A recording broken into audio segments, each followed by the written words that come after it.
Hola, buenos días. Nos encontramos en la Plaza del Patriarca, junto al edificio de la antigua Universidad de Valencia, y en el entorno de las entrevistas que tenemos proyectadas en el Instituto Valenciano de Egiptología, las 8ª jornadas. Tenemos entre nosotros a el ponente de una de estas jornadas, que es el profesor don Francisco Borrego Gallardo. Hola, buenos días, Francisco. Hola, Curro. días. Le voy a llamar Curro porque a él le gusta que le llamemos así. El profesor don Francisco Borrego Gallardo es licenciado en Historia por la Universidad Autónoma de Madrid, doctor con mención europea y premio extraordinario de doctorado. Actualmente es profesor asociado en el Departamento de Historia Antigua, Historia Medieval y Paleográfica Diplomática de la Universidad Autónoma de Madrid. También has impartido enseñanzas online en el Diploma de Egiptología del Instituto de Estudis del Pròxim Orient Antic de la Universidad Autónoma de Barcelona. Ha escrito multitud de artículos y capítulos en libros, y sus intereses sobre todo comprenden la historia del Egipto del tercer milenio antes de Cristo, ¿no? El estudio de la ideología, la realeza y la religión faraónicas y el análisis semiótico de la imagen egipcia. Y sobre todo he dejado para el final, desde 2004 es miembro en continuo, no ha perdido ningún año, en el proyecto Yehuti en Luxor, en la parte oeste de Luxor, miembro del equipo del profesor José Manuel Galán. Bueno, buenos días de nuevo. Buenos días. Curro. Estoy abrumado por esta presentación. Bueno, me he dejado todavía algunas cosas más porque ya me parecía demasiado, ¿no? El tema de la ponencia del profesor Borrego de Curro ha sido los templos egipcios en época ramesida. Pero antes de hablar de esta época, quisiera que nos hablaras un poco del proyecto Yehuti. El proyecto Yehuti, que si alguien necesita tener más información, a través de internet puede visitar, si quiere, la web del proyecto, es excavacionenegipto.com. Excavación Egipto. Excavacionegipto.com, efectivamente, sin el D.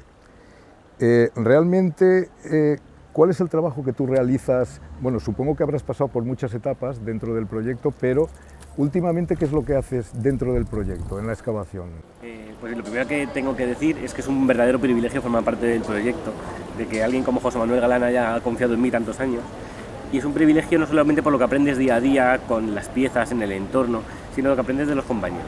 Tenemos un equipo interdisciplinar compuesto por profesionales tanto españoles como extranjeros, y de los que se puede aprender a mirar Egipto con otros ojos que no solamente son los del egiptólogo, que ya están un poco condicionados, ¿no? Lo miras con los ojos del arquitecto, del restaurador, del arqueobotánico, del entomólogo, de muchas especialidades, del geólogo, por ejemplo. Claro. Lo cual te da una aproximación al ámbito del Egipto antiguo que sería muy difícil hacer de otra manera, y además haciendo trabajo de campo. Entonces, lo que yo hago dentro de este trabajo no ha cambiado demasiado desde que empecé, lo cual también sirve para dar continuidad a una labor y para mantener también los criterios, ¿no?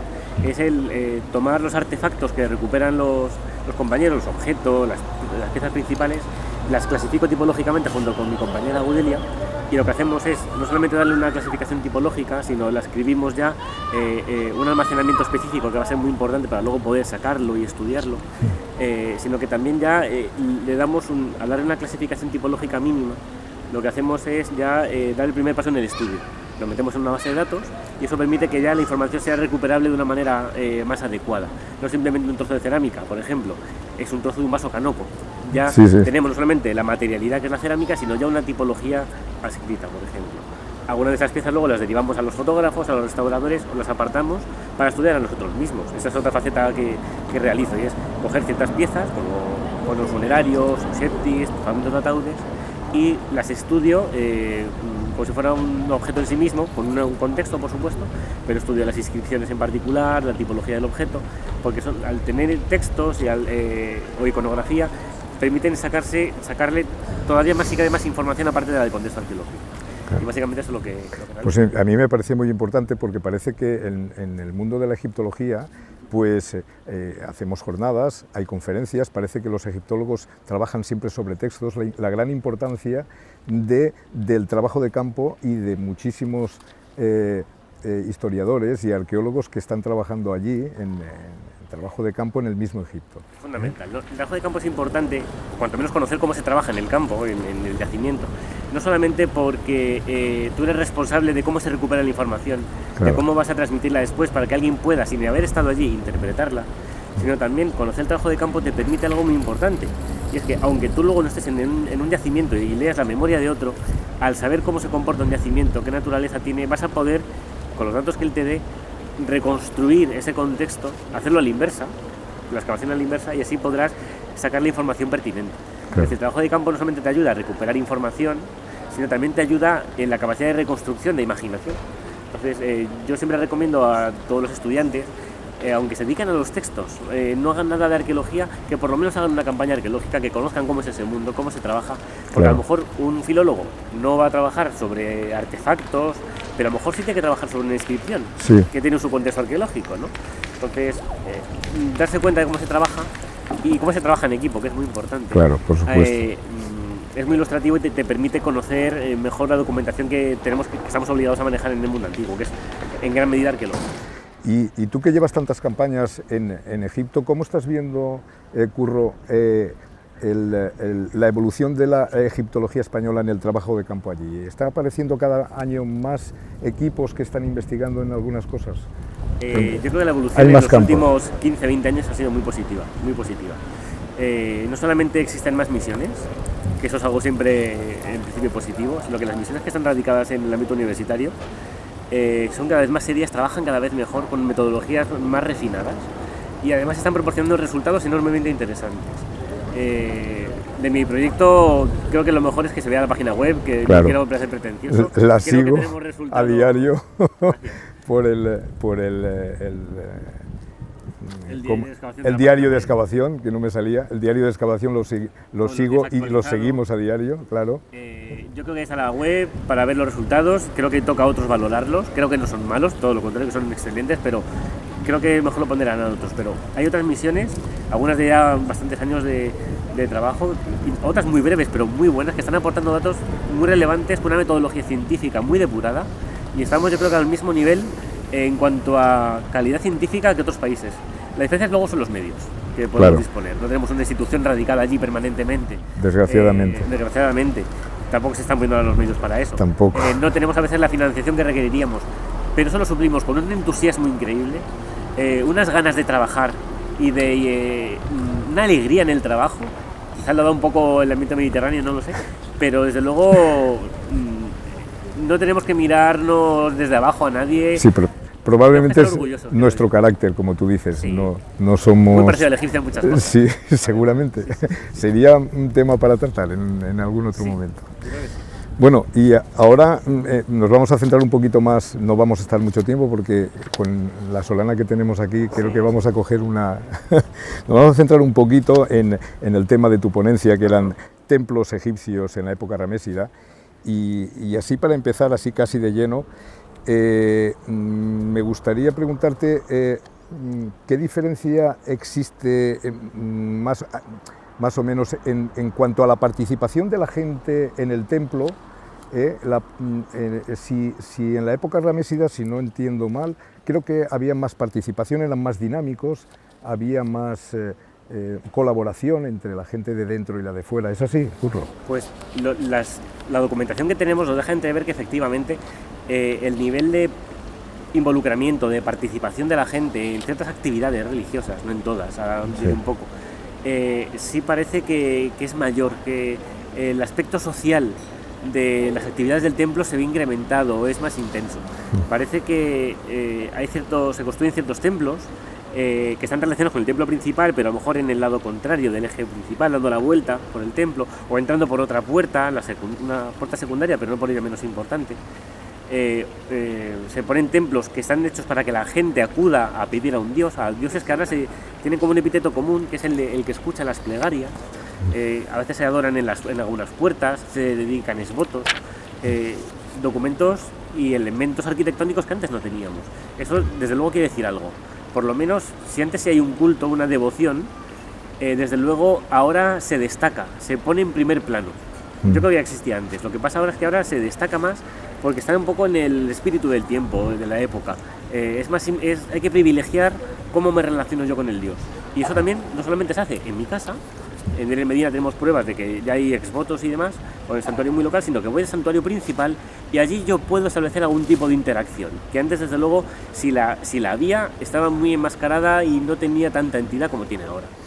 Y en cuanto al nivel arquitectónico, o sea, no al nivel, sino al sistema arquitectónico que utilizaban los templos ramesidas, ¿podemos hablar de un patrón específico de los templos en esa época? Eso es muy interesante, porque vemos cómo hay una evolución que dentro de una diversidad, porque los templos egipcios no son unívocos y dependen muchas veces de tradiciones locales y de lo que parece ser la naturaleza del propio Dios, se tiene que adaptar el santuario al Dios. No todos los templos, no puedes hacer un santuario abierto, cielo abierto, de tipo solar, por así decirlo, claro, para rendir culto a Osiris, que es un dios del ámbito más subterráneo, por ejemplo, ¿no? Lo que sí vemos es que hay una tendencia hacia una uniformización, a establecer una especie de planta tipo.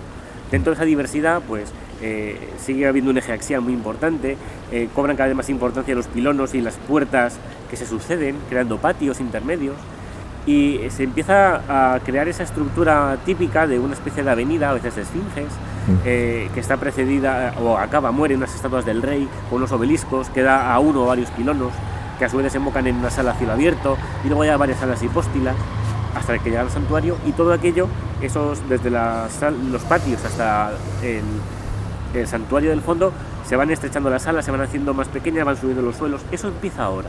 Sobre todo en la dinastía 20 parece que ya se conforma con una especie de planta tipo más homogénea que ya podemos rastrear sin mucho problema en el primer milenio, sobre todo ya de manera más clara en los templos tolemaicos.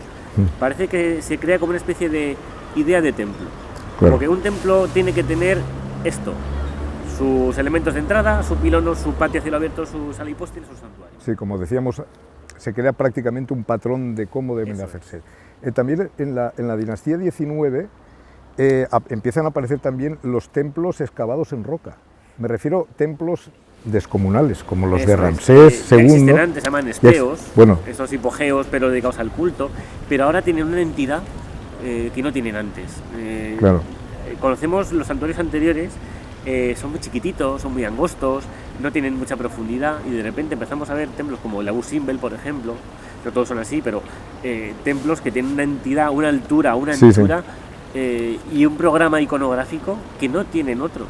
Se habla de colosalismo en esta época, sobre todo se ve bien en las estatuas, pero el colosalismo, esas dimensiones sobrehumanas, también se aprecian ya en los espeos.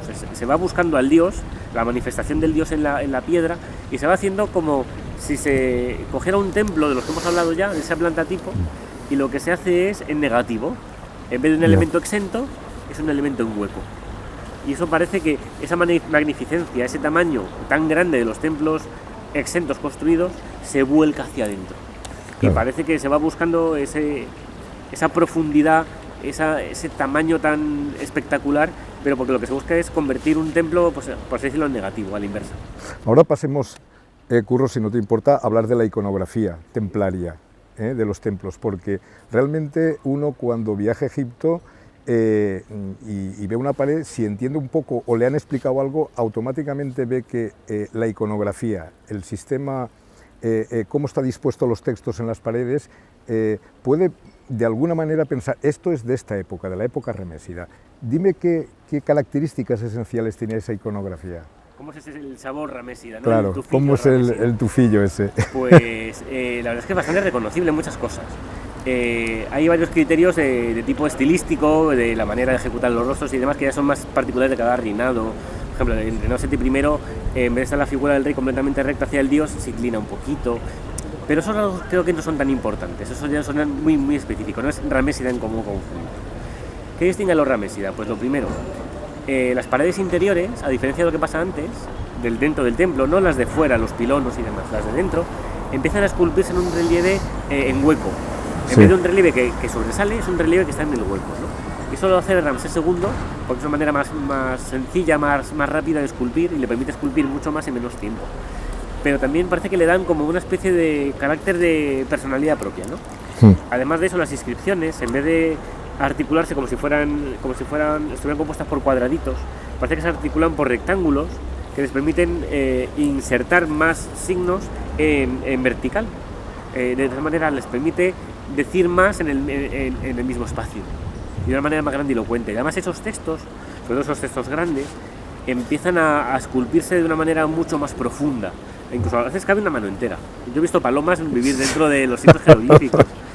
Y eso es algo muy característico, quizá para que no haya usurpaciones de los textos, quizá también para dotarlo de una mayor personalidad, pero también hay gente que habla quizá de contraste entre juegos de luces y sombras, sí, que aparecen otros elementos de la arquitectura. Sí, que de hecho pues se nota bastante. Es cuando va cambiando el sol alrededor de... Eso es, cambia la manera de ver el signo un poco, el signo, ¿no? Sí que es verdad. Y luego incluso también hay otros elementos interesantes como empiezan a aparecer composiciones mucho más narrativas. Hay un afán por, siguiendo los prototipos anteriores del rey venciendo a los enemigos, eso se cuenta con un lujo de detalles inusitado hasta entonces. Hay mucho interés en desarrollar todo un texto narrativo, en la narración, en las paredes de los templos. Hay así, un afán ¿no? por contar. Efectivamente. Textos grandes, con mucho protagonismo, y contar los detalles de las expediciones militares, las hazañas, los logros del rey, sus cacerías, todo con un lujo de detalles que hasta entonces había un caso precedente, pero no con la escala ni el nivel de detalle o el argumento tan rico que tenemos ahora. Y además todo esto volcado hacia el exterior en gran medida, para que no solamente participe de él el dios. Es el dios el que participa, por supuesto, pero también ya la gente que ya puede acceder en algunos momentos del año al templo puede ver esos mensajes. Y eso es una dimensión que no podemos perder de vista, ¿no? Claro. Bueno, podríamos estar aquí una hora hablando de templos en la época ramésida, pero me sabe muy mal porque vamos a coger una insolación aquí hoy. El dios Ra nos está castigando un poco, y yo ya prácticamente yo voy a terminar el curro y ya voy a hablar pues de la liturgia, más o menos, para darle un poquito de color a todo esto, ¿no? Las fiestas, los rituales festivos que había alrededor del templo y la misma sociedad, ¿no? Tenemos una fiesta muy importante que era la fiesta Opet, pero pasamos ya a una época en que parece que hay más apertura también, ¿no? O que las fiestas se alargan mucho más, ¿no? Porque las fiestas de estas celebraciones se alargaban un montón de tiempo, ¿no? ¿Cuánto tiempo se alargaba esto? Pues es difícil saberlo bien, pero tenemos que tener en cuenta lo primero, que las fiestas son muy importantes en las sociedades tradicionales, porque permiten reunir a la sociedad en torno a lo que les confiere identidad como grupo social, incluso cada vez más como grupo étnico, ¿no? Se reúnen en torno al dios, que es el que aglutina y en el que convergen, presididos muchas veces por el rey, todos los elementos sociales, ¿no? El templo entonces es el foco, la plaza, el ágora, si lo queremos entender así, y así va a ser luego en el primer milenio después, como un lugar de reunión y de confluencia de la sociedad, en momentos puntuales del año donde todos como conjunto acuden ante el dios para de alguna manera recibir sus facultades bienhechoras, ¿no? Cuando se saca al dios y transmite su poder sagrado por los lugares que es pertinente, ¿no? En el momento de las cosechas, o como dicen en la fiesta de Opet, que consistía en llevar a Amón desde Karnak hasta Luxor, y desde allí no solamente es sacar al dios y que la gente participe de él, de ver al dios participar en su presencia, es también hacer que el rey renueve sus capacidades para seguir dando significado y sentido a la cultura egipcia, en el sentido de que el Ka de Amón, de alguna manera, se encarna de nuevo en él y recupera fuerzas, ¿no? Es una fiesta que consiste en una procesión no muy larga en cuanto a distancia, pero que sí tiene muchas paradas. Un poco pensemos en la Semana Santa, que tiene sus paradas, quizá aquí un poco más largas, porque con las paradas hacen ofrendas, hay rituales, la gente aclamando. O sea, si lo hacemos un poco colorista, puede ser algo muy sugestivo. Se van en barca, a veces también quizá en el viaje de retorno fueran por lo que es la avenida de Esfinges, y las barcas estaban hechas, las barcas procesionales, de madera chapada de oro, con elementos de piedras semipreciosas, con el sol de Egipto, todo estaba rutilando, refulgía, la gente cantando, por lo que vemos en las representaciones, entonando poemas, con una alegría increíble, se come, se bebe, se ríe, circula el vino, los pasteles. En las fiestas también se reparte carne, que no todo el mundo tiene ocasión, huele a comida, huele a dulce, hay fiesta y alegría. y además Sí. durante varios días. Eso en la fiesta de Opet lo podemos ver muy bien. Y además intuimos que en otra fiesta muy importante, que era la Bella Fiesta del Valle, que es como la fiesta de difuntos, Amón cruza la orilla, por el contrario Sí, de sí. Tebas, y visita los templos, para en los templos En funerarios. los templos funerarios. Pero visita también las tumbas, que eso es muy importante. Visitando las tumbas irradia esa capacidad de regeneración y los muertos se benefician de esto, ¿no? Claro. Pero algo muy importante, y es que tú has dicho de cuántos alargaban, es que depende de la época, porque con cada nuevo reinado hay un nuevo templo funerario. Claro. Y entonces es una noche más que pasa Amón en el templo. Efectivamente. Entonces, cada vez va pasando el tiempo, va siendo más larga la fiesta. Y llega un momento en que Llega ya un duran momento, 2 meses o 3 casi meses. un mes largo. Un mes largo, ¿no? Y claro, porque la liturgia se requiere su tiempo, hay que hacer paradas y la necrópolis es literalmente necrópolis, una ciudad de Claro. muertos. Y lleva tiempo. Es algo, a ver, la gente sabemos que reparaba las tumbas, las limpiaba. Es una fiesta de verdad, una fiesta de conciliación con los difuntos y de conciliación con el Dios y de alguna manera participar de ese sentido cósmico de todo se regenera, todo se renueva y la gente no es que deba participar, es que necesita participar de eso. Claro. Bueno, y ahora ya para terminar, Curro, una pregunta simpática. Tú que estudias bastante los textos y la iconografía de los templos, No nos ¿a, queda otra. Sí. a qué olía un templo en aquella Aquel época? templo, sí, esto. He intentado también hacer un poco, intento siempre que la gente se haga una composición del lugar y recupere lo sensorial, que es lo que nos falta. Tenemos los espacios, con sus decoraciones, ¿no? A veces incluso Claro. con sus colores, pero nos faltan el tacto, los muebles. Sí, faltan sentidos. Faltan los sentidos, faltan los muebles hechos de maderas preciosas, incluso con partes de metales preciosos. Nos falta el olor a las resinas aromáticas del incienso, de la mirra, nos falta el olor, incluso el tacto del agua con sal, el natrón para purificar, nos falta el olor a la carne recién hecha para el Claro. Dios, al pan recién hecho, a los pasteles, Claro a que la sí. miel, nos faltan los cánticos, la música. La música. El templo era un mundo el templo era un ámbito puramente sensorial. Se dirigen palabras al Dios, se le ofrece comida, se le ofrece ungüento, es algo tacto, se le ofrecen productos aromáticos olorosos. Es un mundo puramente sensorial. Eso a veces se nos olvida, pensamos que es simplemente un lugar de rezo, de recogimiento, y hay elementos parecidos a eso. Pero es un elemento también, es una casa donde se vive, es donde vive el Dios. Y en una casa se cocina, se da de comer, de beber.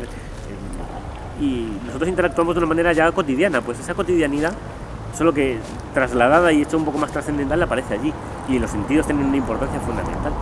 Muy bien. Bueno, pues Curro, te agradezco mucho que te hayas prestado a esta entrevista y encima gracias a vosotros. con el dios Con el Ra Dios Ra, aquí, inclemente, sol de justicia. y el Instituto Valenciano de Egiptología pues te lo agradece y esperamos que contar contigo para próximas jornadas, seminarios, cursos, lo que sea. Ha sido un verdadero placer y no espero más que repetir, estoy encantado por toda la labor que hacéis, muy importante de difusión y desde luego contad conmigo para lo que necesitéis. Pues nada, Gracias, de nuevo muchas gracias. Muchas gracias.